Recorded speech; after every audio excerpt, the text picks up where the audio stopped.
17 years old. Napakabata pa, hindi ba? Pero para sa kanyang ina, nasustong gulang na siya para manligaw. At dahil dito, ang kanyang ina ang nanligaw sa babae para sa kanya.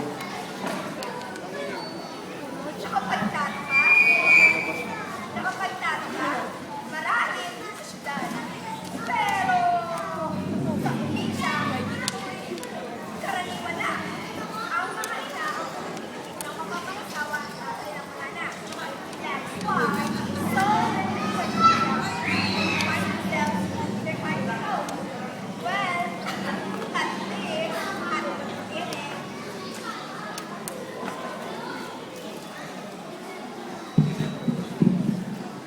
But Virgil was lucky enough that his mother fell in love with a girl who was also the silent choice of his own heart. Minsan ay nagkita na sila at naglitian sa isa't isa. Kayo hindi na po, ngunit wala siyang lakas ng loob upang sabihin ang kanyang nararamdaman. Isama ako! Sinamahan si Jill Ginala! Dito? Pagkatapos nun, me and another Sally left them together and went on to talk some business of their own.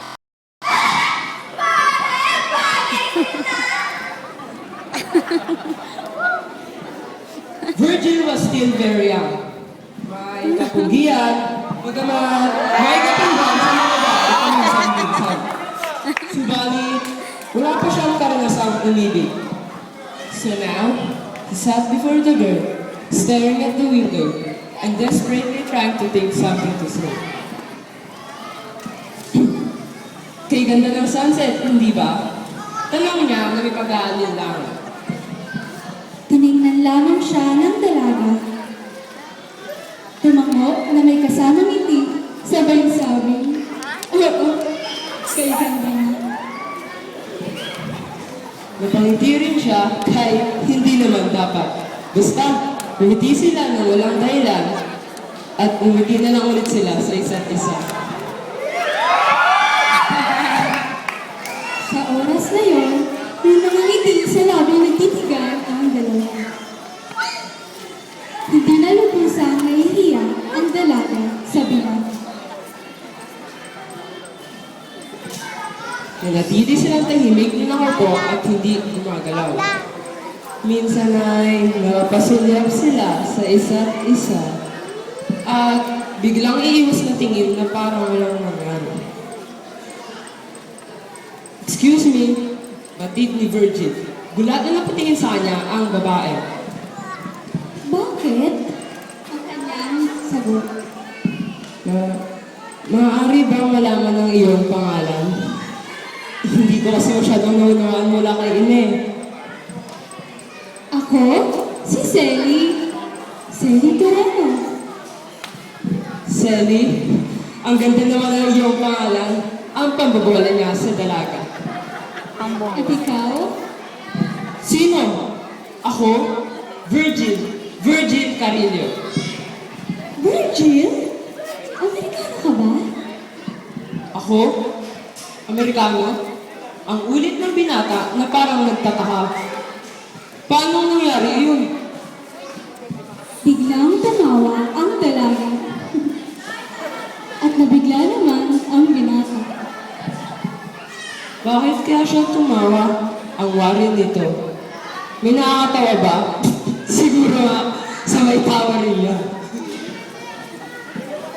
Sa oras na yon, may mga ngiti sa labing nagtitigan ang dalawa. Hindi na lubusang nahihiya ang dalaga sa binata. Subalit hindi pa malubos na nakapagpapahayag ang dalawa sa kanilang nararamdaman, ay dumating na ang kanilang mga ina. Virgil looked at his mother and saw that she was happy about something. Pagkatapos nito, nagpaalam na si Virgil at ang kanyang ina sa kanila at sinabing sila'y pupunta muli at sumangkayo naman sila.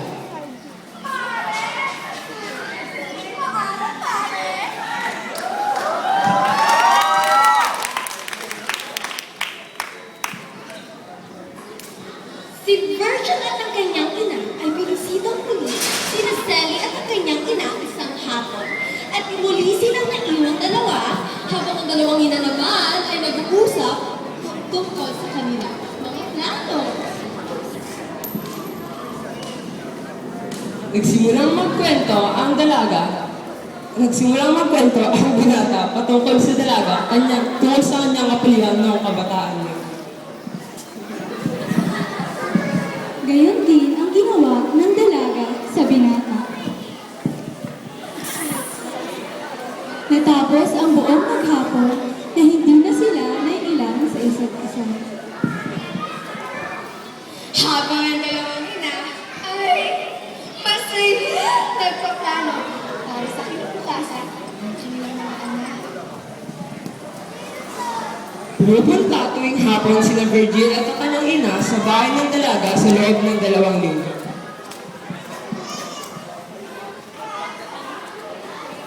At pagdating ng pangatlong linggo, pumupunta na siyang mag-isa doon.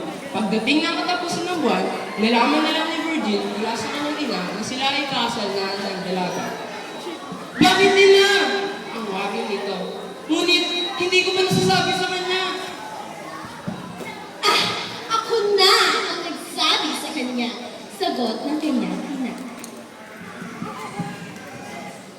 Nalaman na rin ni Sally mula sa kanyang ina na ikakasal na sila ni Virgil. Ngayon ka na! Giit nito. Wala pa siyang sinasabi sa akin. Nag-usap na kami ng kanyang ina. Sagot ng kanyang ina. Kung kaya't nalaman na lang ni Virgil at Sally na sila ay ikakasal na walang kaalam-alam kung paano ito nangyari. Hindi pa man nila lubusan na ipapahayag ang kanilang nararamdaman. Kung kahapon ay magkaibigan lamang sila, ngayon naman ay ikakasal na sila! Isang beses ay naglakad si Sally at si Virgil sa hardin at tinanong ni Sally si Virgil ng pabiro. Kung sakali ba ikakasal ka sa iba, malulungkot ka ba? Hindi maaari yan. Ipasal na tao. Biglang pinili ang binata. Ako'y malulungkot, Sally. Sally, kung dati wala ka lang para sa akin, at kahit isang buwan pa lang tayo nagkakamali. Pagkaroon, mawawala kita. Ang mga salita ni Virgil ay ikinatuwa ni Sally. Mahal niya na rin ang binata. Ang dalawang ina ay nagtutuwa sa pagmamahala ng kanilang mga anak. Talagang bagay na bagay sila!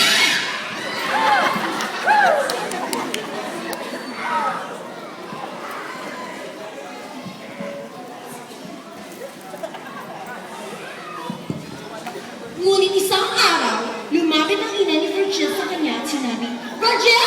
Batid nito, hindi na matutuloy ang kasal niyo ni Sally. Bakit, ina? Ang gulat sa tanong ng binata. Hindi naman kami nag-away ni Sally. Ako pala tinitingnan mo. Sabi nito. Ngunit, hindi niya na tinuloy ang kanyang